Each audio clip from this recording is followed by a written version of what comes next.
موږ ځکه دې سیند ته راغلو چې بار لوډ شیډینګ دی او دغه دی که نه نو سیند ته خلک د دې لپاره راځي دا روژه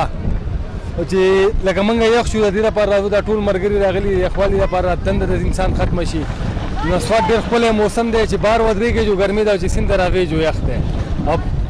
باقاعده موږ د نورو خلکو ته هم دعوت ورکوو چې راشي سیند ته ولې هم به ایوان یخ کوي او روژه ښه ښکلې خپله لنډه کوي بیا او باقاعده کور ته راشي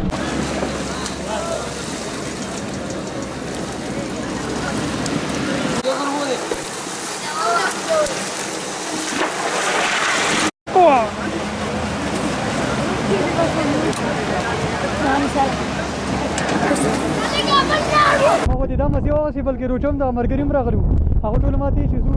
سیند ته ځو لږ لامبلو له نو چونکې موږ چې دلته کې راغلو ماشاءالله سوات اوبه ډېره زیاته ښکلې او مزیداره هم ده په هغې کې دا لم و ټوپونه دا ورته وو ښه خوشحاله وي دلته کې چې سوات چونکې زموږ سره ډېر زبردست ځای دی بل دا د سوات چې کوم اوبه دي د دې چې کوم علاقې دي هغه ډېرې ښکلې دي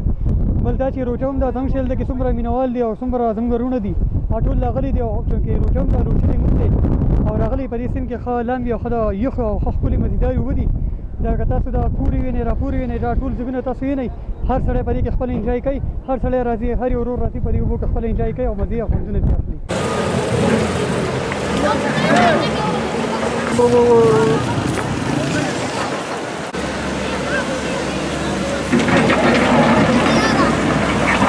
او دلته د سیند لپاره دې لپاره راغلم چې ګرمي ده ډېره زیاته